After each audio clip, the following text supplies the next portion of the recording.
Por si las moscas, vamos a hablar de los 15 años del Museo Universitario de Arte Contemporáneo. Me acompaña su directora Amanda de la Garza. Amanda, muchísimas gracias por estar aquí con nosotros. Muchas gracias, Guillermo. Un gusto estar contigo en el programa. Amanda, me da muchísimo gusto celebrar 15 años de uno de los museos más queridos de la ciudad, clavado en el Centro Cultural Universitario, un edificio de González de León que tiene unas características únicas, pero no solamente, digamos, por la arquitectura, sino también por el entramado intelectual y la propuesta artística detrás del museo. ¿Cómo van a celebrar estos 15 años? Pues nos hemos planteado un año completo de celebraciones, es decir, un proyecto que justamente permite entender qué ha sido el MUAC a lo largo de estos 15 años y qué tenemos también hacia adelante. Pues exposiciones, pero también un momento también de celebración para el público que ha formado parte de la historia del museo. Y bueno, me parece que digamos que en estos 15 años, la celebración de estos 15 años también nos permite como revisar su propia colección, que es de hecho de lo que quería hablar contigo. Hay en este momento unas salas dedicadas a exponer trabajos, obras, procesos de artistas que ustedes se han dedicado a coleccionar en los pasados, ya me dirás, seguramente más de 15 años. Y bueno, quería preguntarte el por qué han decidido finalmente comenzar a mostrar estos trabajos como un núcleo ya alrededor de enseñar esa colección que han hecho. Claro, la colección es un elemento fundante del proyecto del MUAC, del proyecto de museo y del proyecto universitario. Por supuesto, la universidad tiene muchas colecciones científicas y también artísticas, espacio público, o sea, arte en espacio público. Sin embargo, cuando el MUAC se fundó, había la necesidad de comenzar una colección, es decir, la necesidad institucional, pero también a nivel de la escena cultural. Claro. ¿Cómo vamos a contar la historia de cómo se construyó o quiénes han formado parte del arte contemporáneo en México? Entonces, en ese sentido, el MUAC emprendió esta tarea de llevar a cabo un proyecto de colección que ha ido pues creciendo a lo largo de los años, y a los 15 años de existencia, ya en un proceso de consolidación del museo, decidimos que podíamos pasar a esta fase, que es la fase de tener salas de exhibición permanente de colección, pero un esquema que permita dinamismo, es decir, no sea la misma exposición siempre, sino ir a través de diferentes núcleos o conjuntos de obra que tienen conexiones entre sí, pueda el público conocer el acervo artístico que forma parte del MUAC y entrecruzarlo también con el acervo documental, que ese es otro aspecto fundamental del coleccionismo del museo. ¿Cuáles son los ejes de la colección? Es decir, ¿cuáles son el propósito declarado? Bueno, la colección tiene una periodicidad temporal que tiene que ver con la historia de la universidad y la historia de la universidad a su vez, de la fase moderna de la universidad, está asociada a la fundación del campus de Ciudad Universitaria. Claro. Entonces, data de 1952 a la fecha, el espectro que nosotros cubrimos, de tal manera que también el arte moderno, el tipo de prácticas artísticas que nosotros coleccionamos, están vinculadas a una genealogía del arte contemporáneo.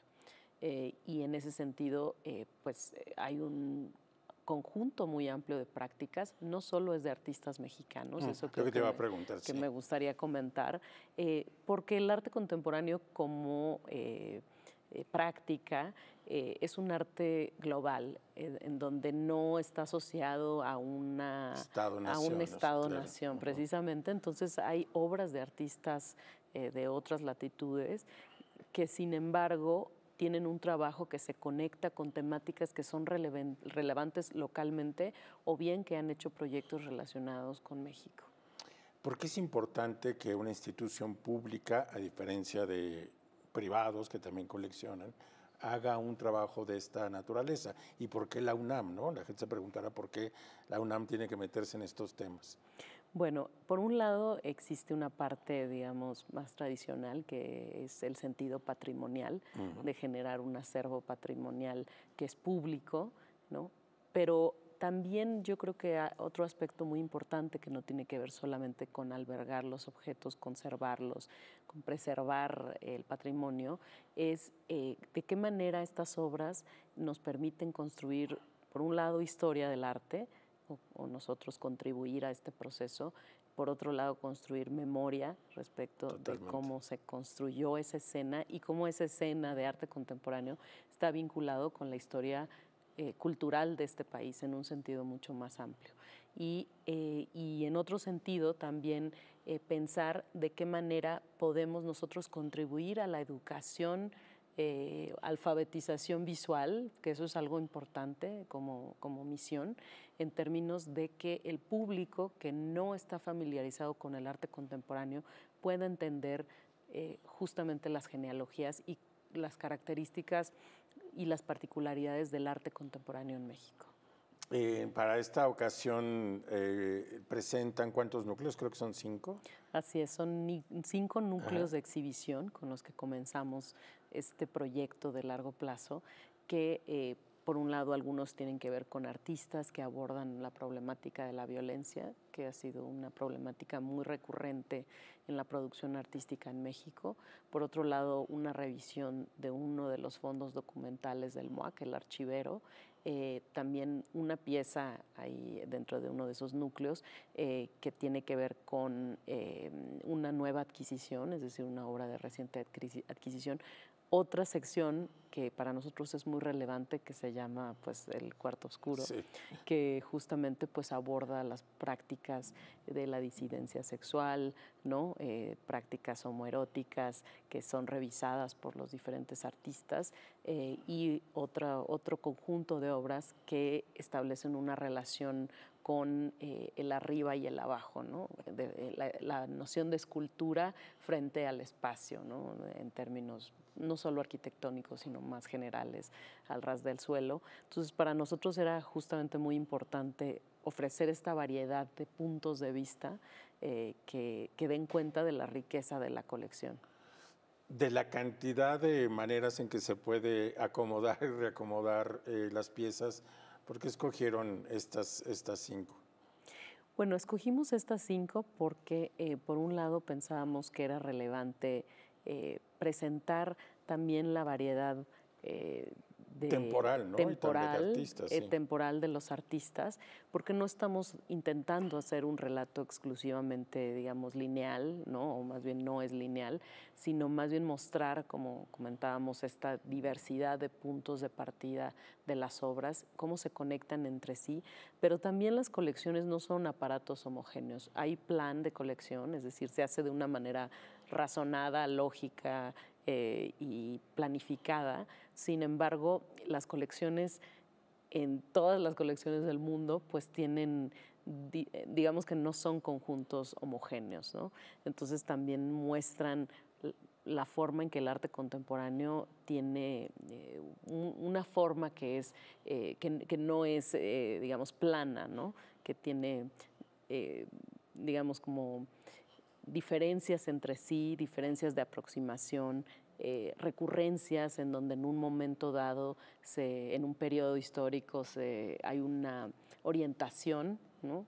Y por otro lado, en otro momento, esa orientación deja de tener relevancia artística y surgen otras cosas que se revisitan, es decir, nunca se puede trazar una historia lineal, Claro. En el arte. Manda, de todas las cosas, bueno, por supuesto hay piezas que me gustan muchísimo, que están ahí exhibidas, ya hablaré de ellas, pero creo que lo que más me llama la atención, lo que más me gusta, es esto que decías de los documentos. Es decir, gracias al trabajo de la UNAM, podemos no solamente ver instalación, escultura, fotografía o otros modos tradicionales de la expresión artística, sino también podemos ver la historia del arte a través de documentos como el Archivero. Ese es tal vez uno de las salas que más me gustó. El Archivero es un ejercicio que hacen 3 artistas de los años 70, en donde creo, bueno, lo voy a decir, ya me dirás si estoy bien o mal, se plantean hacer libros objeto y están exhibidos estos libros objeto que en realidad pues son una colección de gráfica y documentos que conforman pues distintos tipos de libros, y lo mismo sucede con los fanzines de Cuarto Oscuro. O sea, hay una colección también de documentos que es una de las cosas más encantadoras de esa exposición. ¿Qué onda con los documentos? ¿Qué están haciendo ahí? Bueno, el Centro de Documentación Arqueya, que forma parte del MOAC, tiene justamente este cometido de ser un centro de investigación, ¿no? Por supuesto, hay todos los procesos relacionados con el archivo, la catalogación, la reproducción, digitalización, es decir, todas las tareas del archivo, la consulta, que es un eje muy importante, porque el MOAC, afortunadamente, hemos tenido la generosidad de muchas personas, también la posibilidad de adquirir muchos archivos de artistas, curadores, espacios independientes, gestores culturales, museógrafos. Es decir, comprende un conjunto amplio de materiales y de materialidades, porque los archivos de arte contemporáneo pues no son archivos exclusivamente, digamos, en papel, ¿no? Sino hay bocetos de obra, libros de artista y otro tipo de materiales que escapan a una noción más tradicional de archivo. Entonces, para nosotros, digamos que el archivo representa una fuente viva de conocimiento y además pues permite hacer muchísimos cruces con la colección artística, y ese es el cometido también de hacer una exposición o exposiciones, núcleos de exhibición que estén conversando entre sí y no tener una lógica separada entre el archivo y las obras artísticas. Claro. Que entonces por eso lo pensamos de esa manera. Tenemos también, digamos, muchas revistas, fanzines de artistas y digamos, estamos muy comprometidos con la tarea de esta colección documental, de esta gran colección documental que a la fecha tiene alrededor de 54 fondos documentales. Wow. Y 5 colecciones documentales, que se refiere a digamos, conjuntos que están generados por donaciones diversas sobre temáticas de distinto tipo, ¿no? Claro, es decir, porque si no, de no ser por esos archivos, por esos documentos, yo no me hubiera enterado bueno, del archivero y de estos fanzines que circulan también pues, en la diversidad LGBT, porque tienen una circulación muy limitada, están fuera originalmente, digamos, del circuito normal del arte, tienen otras formas de circulación y de producción, y es fascinante verlos ahí junto con las obras. Hay el primer núcleo, el que abre la exposición, se llama La Fiesta de las Balas, que es en referencia a una frase de Martín Luis Guzmán, me parece, sí, así que es un relato. Y que bueno, si Martín Luis Guzmán hace referencia a la fiesta de las balas por un asunto revolucionario, 100 años después seguimos reflexionando, bueno, sobre la violencia en este país. Es un núcleo también muy conmovedor, muy fuerte. Así es, este núcleo, digamos, traza a través de las obras esta reflexión en diferentes momentos sobre la violencia, ¿no? Por un lado está una pieza de Carlos Aguirre que habla justamente de la relación entre imaginación y poder en referencia a 1968, sí. ¿no? Y otra pieza de Enrique Yesique, en donde están, digamos, estos vidrios blindados, en donde la obra, si bien es escultórica, digamos, los vidrios tienen los impactos de bala, es escultórica, también es performática, ¿no? Porque habla, digamos, de una acción, de la acción de la violencia a través de estos vidrios blindados, ¿no? Y por otro lado también tenemos la pieza de Clemencia Echeverry, que es una videoinstalación muy potente. Colombiana, colombiana, ¿no? A propósito justamente. de que no solamente son mexicanos. Así sí. es, que habla en un video en donde aparecen ciertas presencias fantasmáticas, por decirlo de alguna manera, de un conjunto de personas que han formado parte, digamos, de los cárteles de la droga en Colombia, sicarios, y que de alguna manera plantean este tono también de lo que genera la violencia en términos sociales, en términos pues, políticos. Entonces creo que es un conjunto muy potente que nos habla desde la videoinstalación, desde el performance, la escultura digamos también las intervenciones en collage de Jonathan Hernández, que es muy interesante porque habla, digamos, de estas figuras de la política a nivel global. De gestos del poder, ¿no? De los gestos él va haciendo como colección de recortes de periódico en donde el mismo gesto del poder se va repitiendo, pues no solamente en México, sino en diversas partes del mundo, porque hay recortes de personajes en Inglaterra, en Medio Oriente, en todos lados del mundo. Eso es muy, muy, muy, muy padre de Jonathan. Así es. Y bueno, y al mismo tiempo están los gestos del contrapoder, que son las manifestaciones en el espacio público, porque la mayor parte de las fotos de los políticos son detrás del vidrio, ¿no? Entonces, como la imagen es un gesto también, ¿no? Y ahí en la imagen también se está inscribiendo el poder, ¿no? Entonces, creo que de forma muy interesante, con artistas con trayectorias muy consolidadas, podemos mostrar justo estos diferentes puntos de entrada de la colección en donde aparecen estas temáticas que forman parte o recogen lo que los artistas han pensado sobre estos temas. Sí, bueno, la otra sala que obviamente me fascina es la de Cuarto Oscuro, en donde exponen también con esta misma conversación entre artistas y medios cómo hemos pensado o reflexionado o visto el tema de la diversidad sexual, ¿no? Desde las pulsiones más secretas hasta dibujos que le manda Juan Soriano a un amigo suyo, y entonces hay una colección muy, muy linda de dibujos a través de cartas, que eso es lo que también quiero decir. Es decir, de nuevo hay una documentación súper interesante de formas no tradicionales de presentar las cosas. Así es, para nosotros era muy importante, ¿no? Justamente, además, crear el ambiente en términos museográficos de aquello que está oculto, ¿no? Que no es evidente y que la sociedad tiende como a reprimir, a marginar, pero que sin embargo es una pulsión. Una pulsión que está latente, ¿no? Entonces tiene que ver con la intimidad, con lo que, digamos, con lo que no está a la vista pública, pero que configura un conjunto de relaciones, que eso es otro aspecto del archivo que es sumamente importante, que a través del archivo lo que tú puedes es generar tramas de relaciones, es decir, de cómo interactuaban en un momento dado diferentes artistas, productores culturales, ¿no? Como es el caso de las cartas de Juan Soriano, que son cartas que muchas veces tienen dibujos eróticos, que le escribe al escritor López Páez. López Páez, sí. Así es, y que bueno, estaban en una habitación, un dormitorio. ¿De López Páez? Así es, ¿no? Y que bueno, pues conservamos los marcos tal cual estaban colocadas en el dormitorio, ¿no? O sea, esa pieza en particular, por ejemplo, se trata, digamos, de una colección muy, muy personal de un escritor que es Jorge López Páez, que es, el que escribió Erlinda. Ya se me olvidó el título, pero en fin, un gran escritor de los años 70 y 80.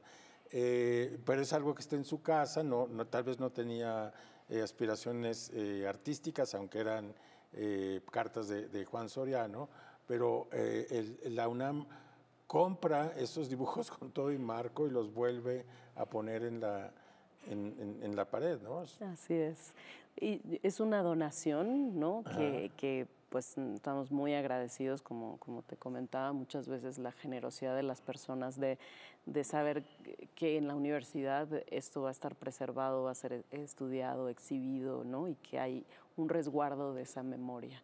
Entonces, en ese sentido, para nosotros era muy interesante porque establece la relación entre un escritor, que además era académico de la universidad, y por otro lado un artista como Juan Soriano, importantísimo para el arte mexicano, y en donde aparece, digamos, este vínculo a través de estas cartas, este afecto que se genera, pero también en donde aparecen bocetos de obras o dibujos de motivos o temas que han sido relevantes en la obra artística de Juan Soriano. Entonces, el archivo te permite justamente indagar ese tipo de relaciones que te dan un espectro mucho más amplio, una visión de campo, por decirlo así, de lo que ocurría en determinada época, en relaciones que a lo mejor eran desconocidas, porque de qué otra manera uno puede rastrear si no es a través de la historia oral o de este tipo de documentos, el vínculo, en este caso, que existió entre un escritor y un artista.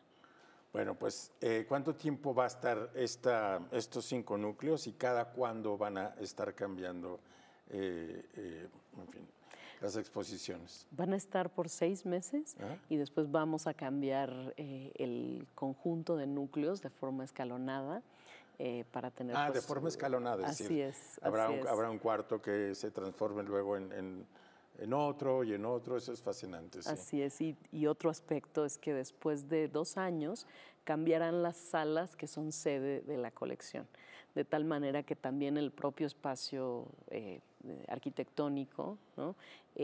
Ofrezca otras posibilidades para ver la colección. Oye, Amanda, ¿y dejarán registro de esto a través de un catálogo al final que se forme a lo largo de 2 años o cómo quedará esta memoria de estos 15 años? Así es. Una vez concluido una primera etapa del ciclo, haremos una publicación, es decir, tendrá una periodicidad distinta al de las exposiciones temporales o a la de las exposiciones temporales, porque precisamente pues, es otro tipo de proyecto, ¿no? Que tiene estas interacciones en el tiempo, pero sí lo resguardaremos en una publicación. Y por otro lado, pues pronto, en los próximos meses, vamos a lanzar la colección en su formato digital, o sea, es decir, vamos a poder acceder, o el público va a poder acceder a las piezas de la colección en fotografías que toman diferentes aspectos de las piezas y además, bueno, contextos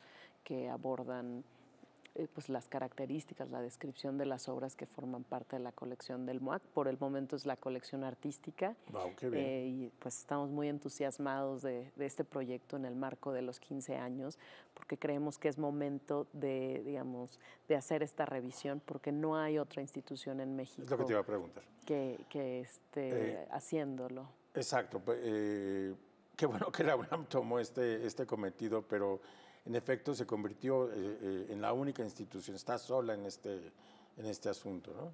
Sí, como institución pública. Como decíamos, hay colecciones también privadas. Así es, en ese sentido creemos que es muy importante que desde un museo público se haga este trabajo, porque de lo contrario, entre más tiempo pase, va a ser cada vez más difícil construir, digamos, un conjunto relevante, denso, pertinente, ¿no? Que permita rastrear estas genealogías, digamos, la constitución del arte contemporáneo en México.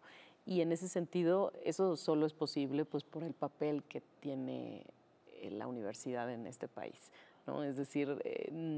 sí, que no está sujeta a vaivenes sexenales, que no tiene, o sea, cuyos proyectos pueden abarcar varias generaciones, y eso es fascinante, ¿no? Eso también se agradece mucho precisamente que la UNAM tenga esta visión de hacer colecciones y poder contarnos la historia contemporánea de nuestro arte. Así es. ¿No? Pues Amanda, muchísimas gracias por estar aquí con nosotros en Por si las moscas. Muchas felicidades por este aniversario. Se ve que, bueno, súper interesante el programa, no solamente de las exposiciones, sino de estos eventos que sucederán ya en un par de semanas. Y a nuestra audiencia decirle que nos vemos aquí el próximo sábado a las 7:30 por si las moscas.